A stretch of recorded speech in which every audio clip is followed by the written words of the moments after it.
बाल्यकाल में गुरु विश्वामित्र के सानिध्य में और उसके पश्चात 14 वर्ष के वनवास में इस समय हमने ऋषि मुनियों की बहुत सेवा की, धर्म के मर्म को सीखा, जाना, परंतु राजनीति का ज्ञान सीखने का कभी कोई अवसर ही नहीं मिला हमें। परंतु अब राजनीति का महाज्ञान सीखने का समय आ गया है लक्ष्मण।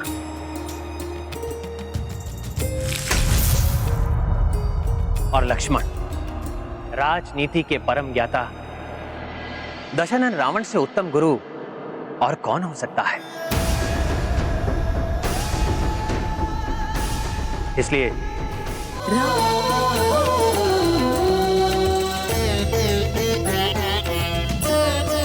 धराशायी हुआ रावण। प्रभु श्री राम ने इस दुष्ट का अंत कर दिया। धर्म की जीत हुई है, विजयी हुए हैं हम। जय श्री राम। रुकिए, रुक जाइए आप सभी। ये क्या कर रहे हैं आप? आपका ये कृत्य प्रभु श्री राम के सैनिकों को शोभा नहीं देता। युद्ध में पराजित योद्धा का सम्मान करना भी एक योद्धा का परम धर्म होता है। लंकेश के अधर्म और अहंकार हमारे वास्तविक शत्रु थे इस युद्ध में। उनका नाश होने पर उनसे मुक्त शूरवीर योद्धा रावण के मरणासन शरीर का अपमान सर्वथा अनुचित है। इसलिए अब इन्हें वीर गति प्राप्त होने के पूर्व शांति पूर्वक इन्हें अपनी अंतिम श्वास लेने दीजिए। अधर्म की पराजय पर आनंदित होने के साथ हमें यह भी नहीं भूलना चाहिए कि आज संसार एक महाज्ञानी खो रहा है।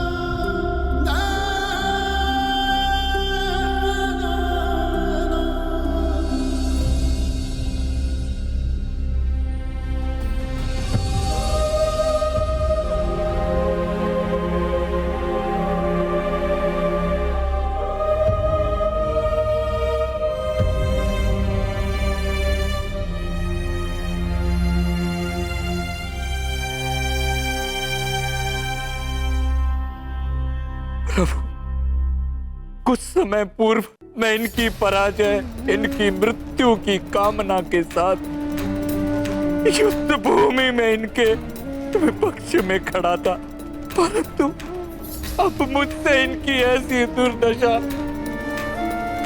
क्यों नहीं सही जाती।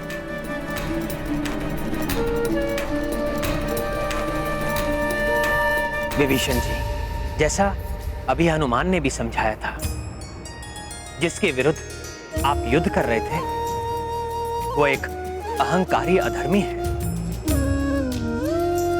परंतु अब जिसके लिए आप द्रवित हो रहे हैं वो आपका अग्रज भ्राता है। उनके लिए दुखी होना पूर्णतया उचित है। इसलिए जाइए विभीषण जी, रावण के अंत के क्षणों को व्यर्थ मत गवाइए। अपने भ्राता के इन अंतिम क्षणों को अपने भ्राता के साथ ही बिताइए।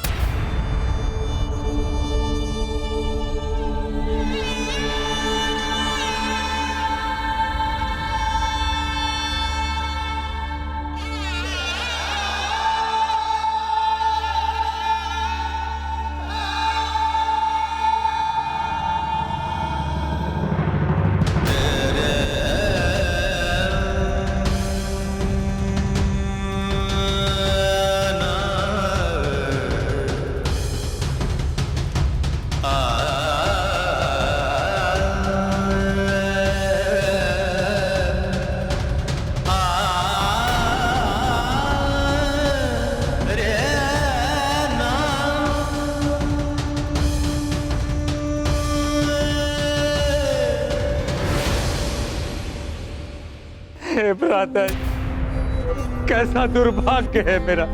निस्तेज, कांतिहीन, निरीह अवस्था में आपको कैसे देखूं?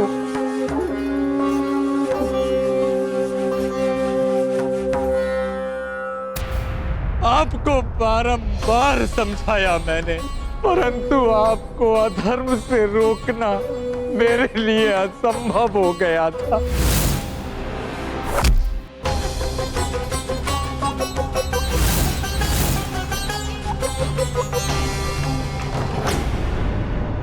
एक और विभीषण जी के लिए ये क्षण घोर दुख और अवसाद के क्षण हैं, क्योंकि वो आज अपने अग्रज को खो रहे हैं।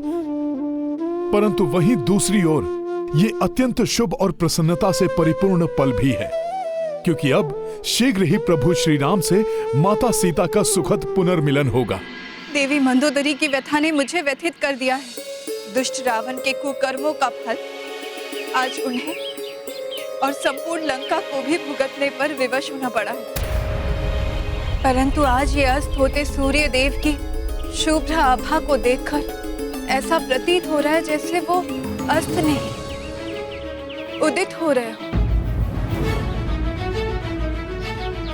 परंतु ये शुभ संकेत के बाद भी मेरे हृदय में आज के युद्ध को लेकर अनेकों आशंकाएं उत्पन्न हो रही हैं, क्योंकि मेरे स्वामी के पास से शुभ संवाद आने में इतना विलंब हो रहा है।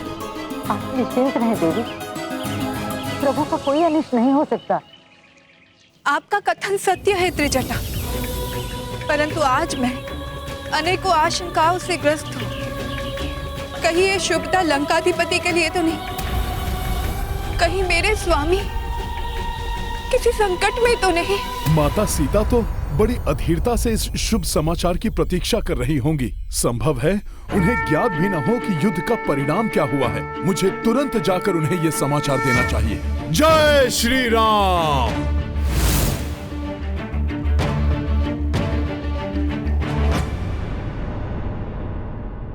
मुझे इसी परिणाम का भय था भ्राता जी। आज आपकी ऐसी दुर्दशा मुझसे नहीं सही जा रही है, नहीं सही जा रही।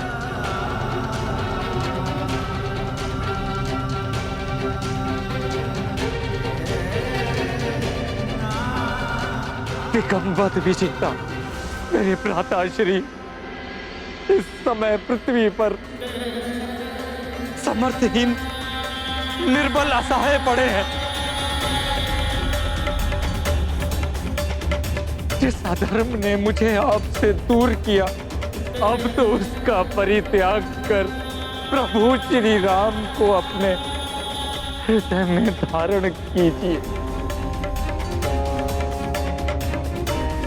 वो आपके सभी पापों को क्षमा कर आपको मोक्ष दान देंगे।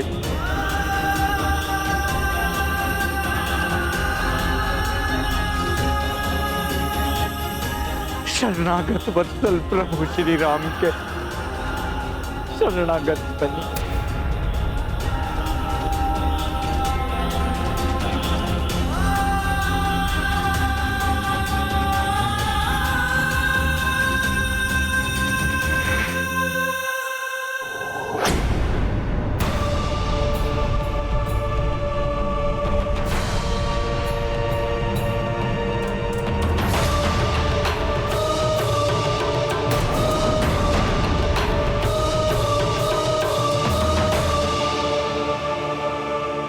आप धर्म से मुख मोड़ रहे, ऐसा मत करिए भ्राताश्री। अब तो मेरा कहा मान लीजिए भ्राताश्री।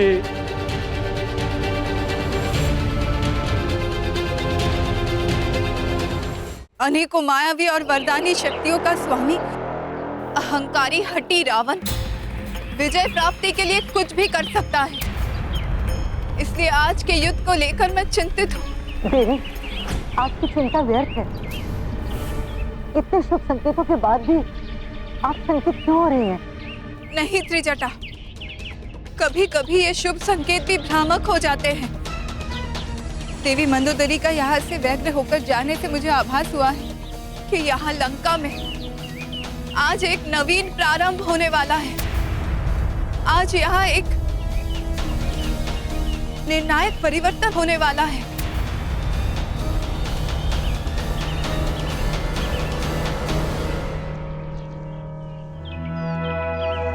आप सर्वथा उचित कह रही हैं माता।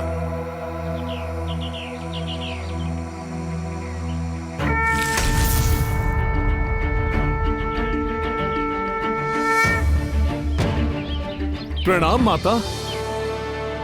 यहाँ आने वाला परिवर्तन अशुभ नहीं अपितु अत्यंत शुभ है। पुत्र, तुम्हारे मुख के भाव से ऐसा प्रतीत हो रहा है कि तुम जो भी समाचार लाए उसको कहने के लिए अत्यंत आतुर। हाँ माता, मेरे अंतर का उल्लास ही मेरे मुख से व्यक्त हो रहा है, क्योंकि मैं आपको प्रभु श्री राम की अधर्म पर धर्म की विजय की शुभ सूचना देने प्रस्तुत हुआ हूं माता।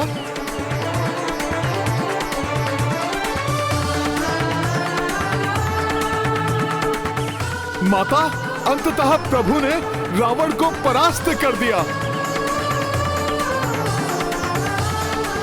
और अब रक्षराज दशानन मरणासन अवस्था में है।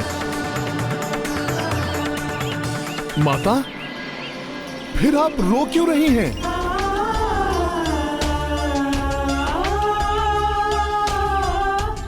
माता, मैं तो शुभ संदेश लेकर आया हूं,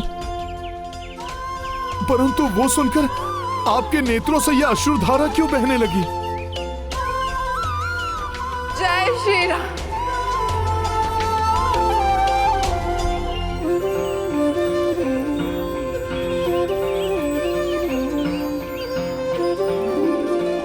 माता, समझा, जो प्रसन्नता आप शब्दों में व्यक्त नहीं कर सकती वो अश्रु रूप में प्रकट हो रही है माता। हाँ हनुमान, नकारात्मक परिवेश में भय, संशय और अनिष्ट की आशंकाएं हृदय में घर कर लेती है। अच्छे में भी बुरा दिखाई देने लगता है। कदाचित मेरे साथ भी ऐसा ही हुआ है। मुझे अपने स्वामी के बल पर संदेह नहीं, परंतु हाँ, मुझे ये निराशा सता रही थी जिससे आज मुझे मुक्ति मिली है। मैं अत्यंत प्रसन्न हूँ हनुमान। मैं अत्यंत प्रसन्न हूँ हनुमान, परंतु मेरे स्वामी की विजय का श्रेय तो तुम्हें ही जाता है। तुम्हारे बिना ये संभव नहीं था हनुमान। जो कुछ भी तुमने किया उसके लिए तुम्हारा धन्यवाद करने के लिए शब्द ही नहीं है मेरे पास। माता, ऐसा ना कहें। मैं तो मात्र प्रभु श्री राम का एक सेवक हूं। माता, मैंने जो भी किया वो तो उन्हीं के नाम की महिमा का परिणाम है।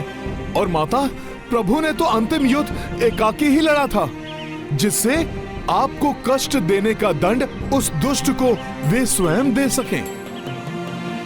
माता, यहां आपने अनेक यातनाएं भोगी हैं। माता, अब दुख के मेघ सदा के लिए छट जाएंगे। माता, अब शीघ्र ही वो शुभ घड़ी आएगी जब प्रभु और आपका सुखद मिलन होगा।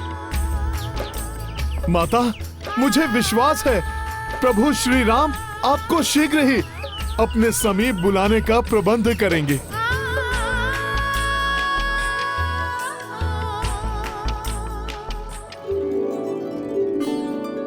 भैया, अब आप शीघ्र भाभी मां को बुला लीजिए।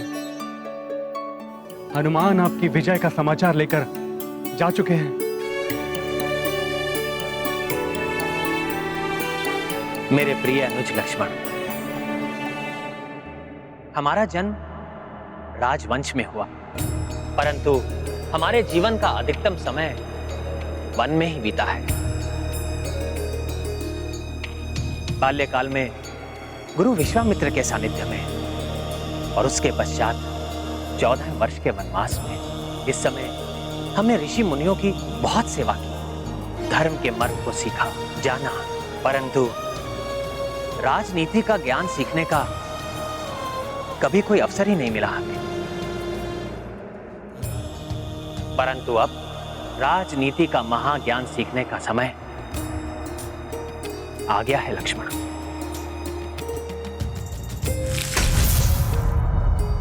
और लक्ष्मण, राजनीति के परम ज्ञाता दशानन रावण से उत्तम गुरु और कौन हो सकता है?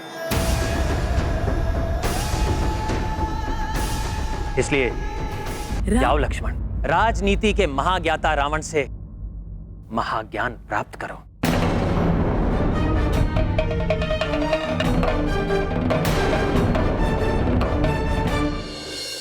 भैया, मैं कल्पना में भी आपकी आज्ञा का उल्लंघन नहीं कर सकता, परंतु अधर्मी रावण से ज्ञान प्राप्त करने का क्या औचित्य है?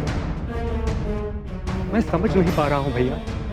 लक्ष्मण भैया, रावण युद्ध भूमि में अपनी अंतिम श्वास गिन रहे हैं।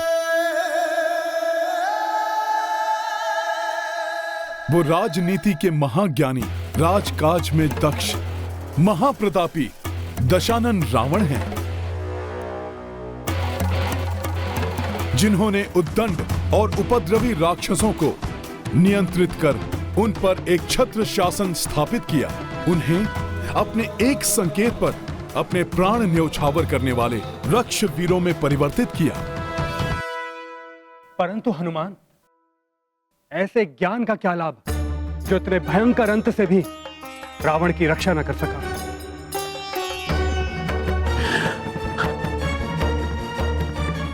राजधर्म से भटकने के कारण ही उनकी ये अवस्था हुई, जिसका बोध उन्हें स्वयं भी होगा। ऐसी भीषण परिणति से बचाव के लिए राजा को किन प्रवृत्तियों और किस प्रकार के आचरण से अपना बचाव करना चाहिए, इसकी सीख देने के लिए रावण से अधिक उपयुक्त और कौन हो सकता है भला?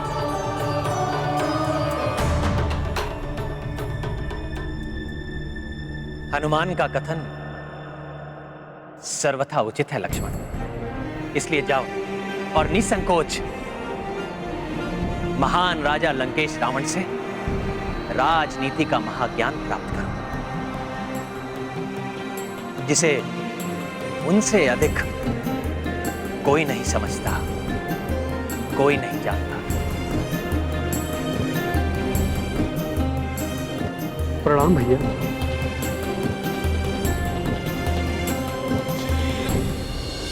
राजहंस के समान नीर शीर विवेकी हैं प्रभु श्री राम। जैसे राजहंस नीर और शीर को पृथक करने की अद्भुत क्षमता रखते हैं, उसी प्रकार प्रभु श्री राम अपने परम शत्रु के गुण और दोष को पृथक कर उसके दोष के लिए दंड और गुणों के लिए सम्मान देने की बुद्धिमता रखते हैं। इसलिए उन्होंने लक्ष्मण को रावण से शिक्षा प्राप्त करने के लिए भेजने का निर्णय लिया है, और उनके परम भक्त हनुमान ने भी उनके संस्कार को भली भांति ग्रहण किया है। इसलिए वो भी रावण के श्रेष्ठ गुणों को समझकर लक्ष्मण को रावण के पास जाने के लिए मना पाए।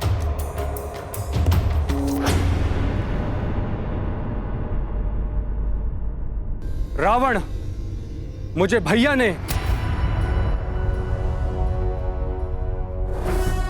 दशानन, मुझे भैया श्री राम ने आपसे राजधर्म और राजनीति की शिक्षा ग्रहण करने भेजा है। कृपया वो मुझे सिखाने की कृपा करें।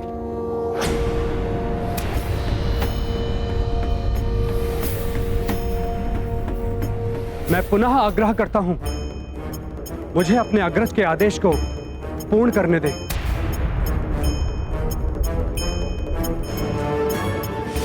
रावण उनका उत्तर नहीं दे रहे हैं। इससे कहीं क्रोध में आकर लक्ष्मण भैया कोई अनिष्ट ना कर दे। मुझे अपने भैया पर पूर्ण विश्वास है। आप महाज्ञानी हैं, यह उनका विश्वास है। मुझे ज्ञान देकर उनके विश्वास को सत्य प्रमाणित कीजिए। ये शिक्षा प्राप्ति की उचित विधि नहीं है। संभव है भैया लक्ष्मण स्वयं समझ जाएं। मरणासन अवस्था में भी इसका अहंकार नहीं छूटा। मैं यहाँ खड़े रहकर इससे वो ज्ञान प्राप्त करने की अपेक्षा कर रहा हूँ जो संभवतः इसे स्वयं ज्ञात नहीं।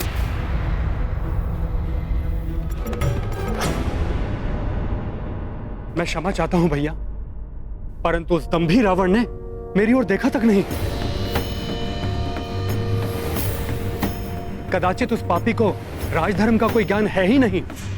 लक्ष्मण, रावण दुष्ट एवं अधर्मी अवश्य है, परंतु समस्त वेदों का ज्ञाता होने के नाते वो किसी भी सच्चे जिज्ञासु को निराश नहीं होने देंगे, भले ही वो उनका शत्रु भी क्यों ना हो। हनुमान, आपने भी तो देखा था, मेरे वहां खड़े रहने पर भी रावण की कोई भी प्रतिक्रिया नहीं हुई।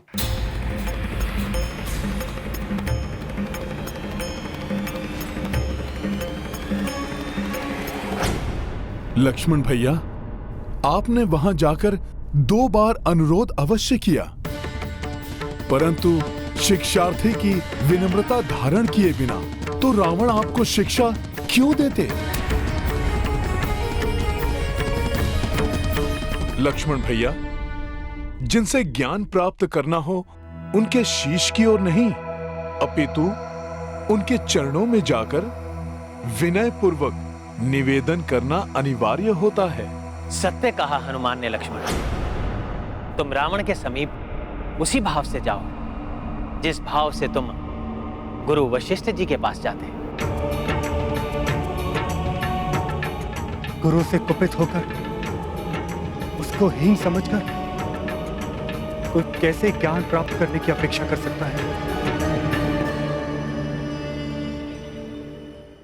मैं अपनी भूल के लिए क्षमा चाहता हूं भैया। मैं पुनः रावण के समीप जाकर उनसे विनम्र भाव से अनुरोध करता हूं।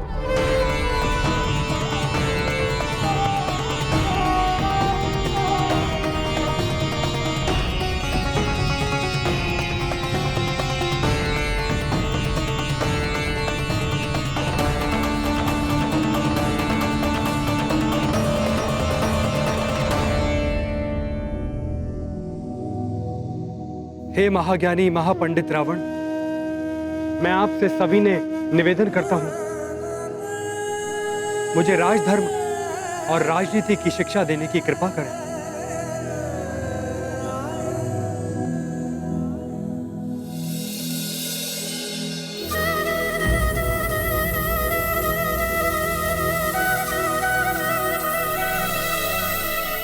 कितने शीघ्र राम और हनुमान लक्ष्मण को कुपथ से सुपथ पर ले आए। कितना प्रभावशाली, कितना संस्कारी, दिव्यता से परिपूर्ण व्यक्तित्व है इन दोनों का।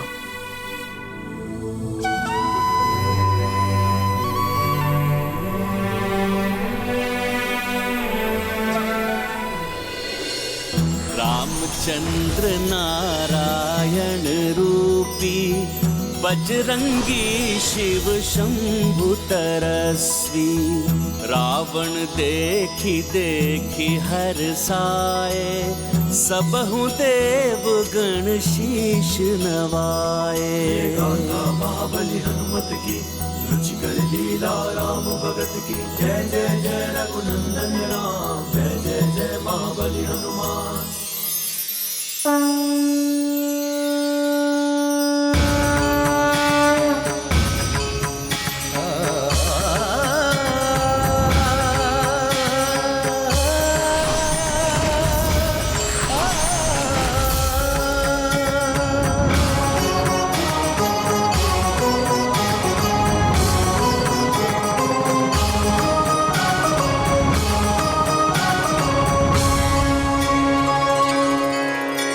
हे दशानन, क्या आप मुझे शिष्य रूप में स्वीकार करने की कृपा करेंगे?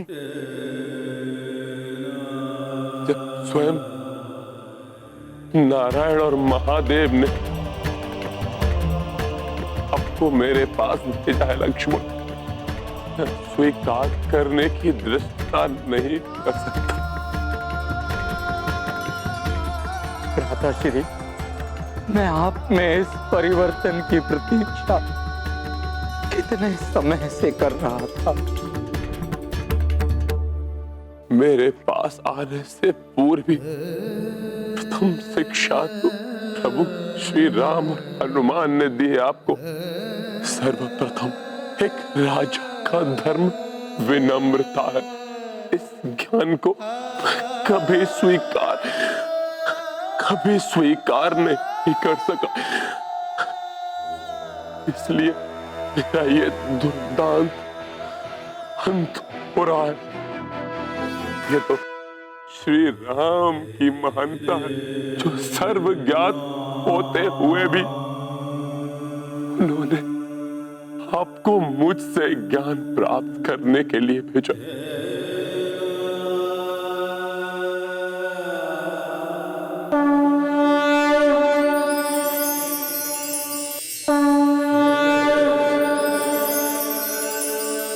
इसलिए आपको समस्त ज्ञान प्रभु श्री राम ही देंगे, जिन्होंने मुझ जैसे शत्रु को भी सम्मान देकर अंत समय में मुझे कृतार्थ किया।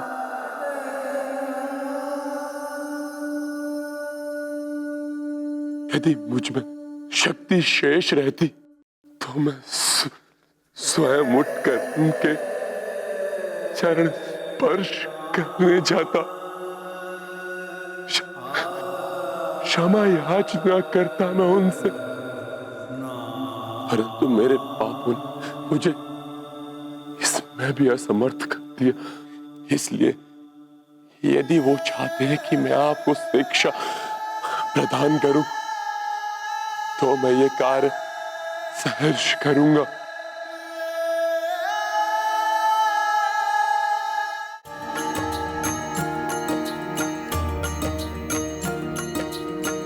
महापंडित दशानन अति ज्ञानी, राम सदा से तथ्य ये जानी। रावण लखन को ज्ञान उचारी, स्मित कपीश व अवध बिहारी। राम सिया राम जय हनुमान, राम सिया राम जय हनुमान।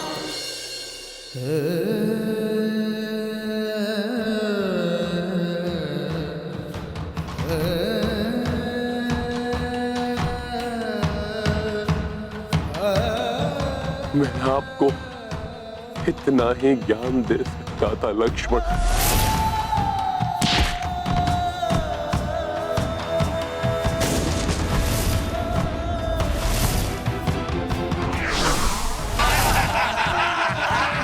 कैसा लगेगा ये जली हुई पूंछ वाला वानर? रावण हूं मैं, लंकेश रावण। परंतु इसका स्मरण अवश्य रखें कि अहंकार को अपने समीप भी मत आने देना, अन्यथा मेरे समान ही आपका भी संपूर्ण ज्ञान व्यर्थ हो जाएगा।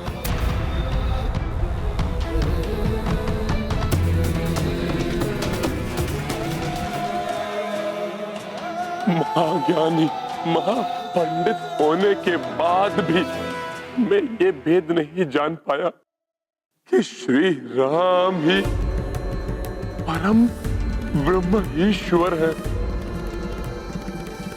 इस जन्म में जिसकी चरण रज के प्राप्त करने के सौभाग्य से भी वंचित हो गया हूं मैं।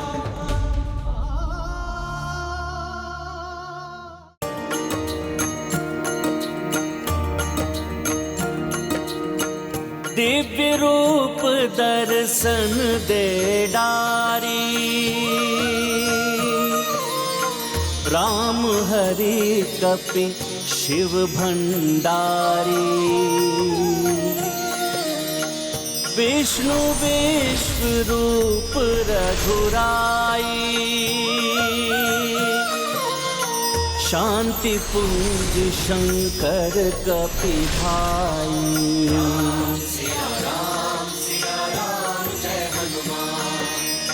सृष्टि समग्र ब्रह्मांड समस्ता, शिव विष्णु मह उपजेव अस्ता। जीवन मरण के ये ही नियंता, ये ही आदि और ये ही अनंता।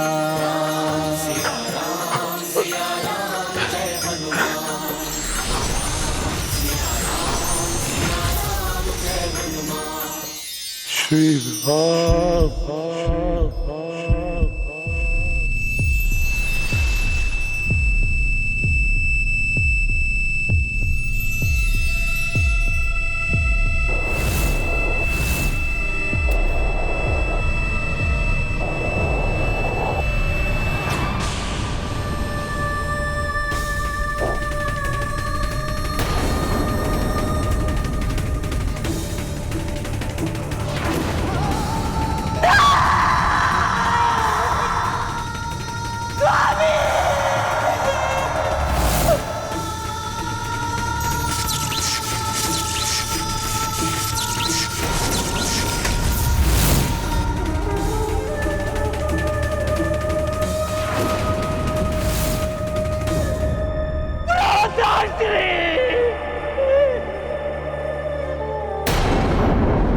भगवान शिव के लिए रावण की अतुलित भक्ति का ही परिणाम है कि प्रभु श्री राम के हाथों मृत्यु पाकर उसे मोक्ष प्राप्ति का सौभाग्य मिला।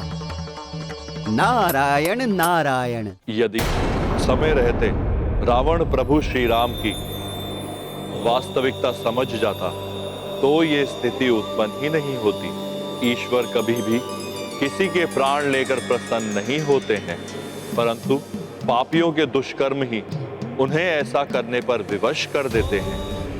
प्रभु श्री राम द्वारा रावण वध की कथा अनंत काल तक इतिहास के पृष्ठों में अंकित रहेगी। ये अविस्मरणीय कथा भावी पीढ़ियों के लिए एक प्रेरणा स्रोत भी बनेगी। आज विजयदशमी का दिवस भविष्य में सभी मनुष्य को अपने भीतर रावण के वध के लिए प्रेरित करेगा। वास्तव में सभी के भीतर इंद्रिय रूपी 10 शीश रूपी रावण होता है।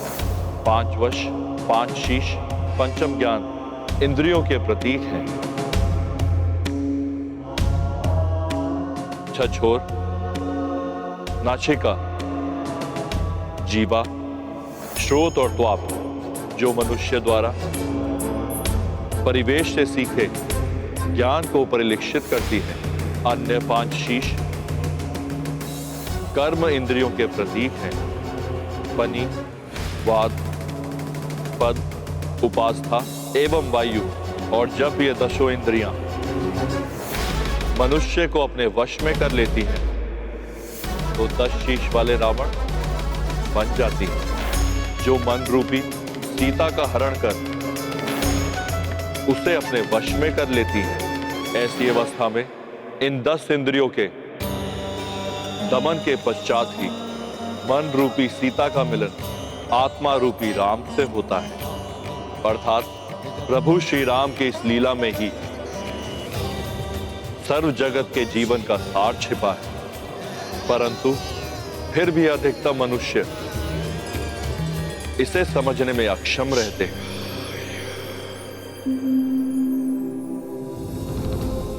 भैया, आज मैं स्वयं को अनाथ के समान प्रतीत कर रहा हूँ। मेरा कहा मान लेते तो ऐसा नहीं होता भैया, हम सुख से रहते। परंतु दुख बांटने से दुख मिट जाता है। इस समय विभीषण जी को मेरी आवश्यकता है। ये कैसे संभव है? नहीं हो सकता ये। दुर्भाग्यवश यही हुआ है। एक अभागे पिता का दुर्भाग्य ही है जिसे अपनी पुत्री के सुहाग के अंत का समाचार सुनाने पर विवश होना पड़ रहा है।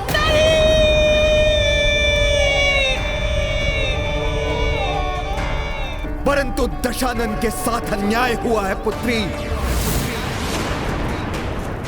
राम ने उसकी नाभि पर बाण मारकर उसका वध किया है, जो युद्ध नियमों के विरुद्ध है पुत्री। उस वनवासी ने प्रत्येक बार कुटिलता का सहारा दिया पुत्री। सर्वप्रथम मेघनाथ की तपस्या भंग करने के लिए लक्ष्मण को भेजा। उसके पश्चात लंकेश रावण की महादेव की पूजा साधना में भी उस वानर ने अड़चन डाली ताकि मेघनाथ का वध हो सके। मेघनाथ वध के पश्चात उस वनवासी ने लंकेश रावण की माता तारा को जागृत करने वाली पूजा भी कुटिलता से भंग कर दी पुत्री। सब कुछ नष्ट भ्रष्ट कर डाला उन्होंने, और इसके पश्चात अंततः छल से लंकेश रावण और तुम्हारे सुहाग का अंत कर दिया पुत्री। अंत कर दिया उस दुष्ट वनवासी और उसके भ्राता और उस वानर ने मिलकर।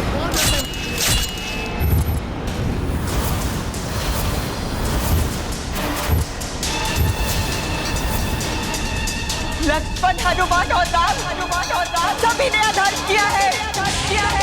घोर अन्याय हुआ है इस पतिव्रता के साथ। छल से वध हुआ है मेरे स्वामी का। अधर्म है ये, घोर अधर्म।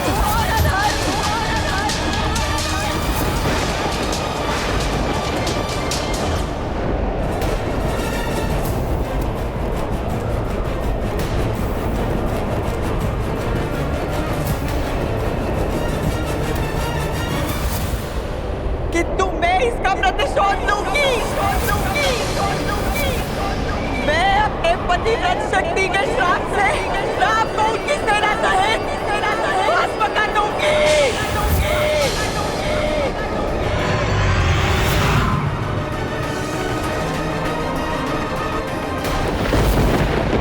किसी को क्षमा नहीं करूंगी मैं।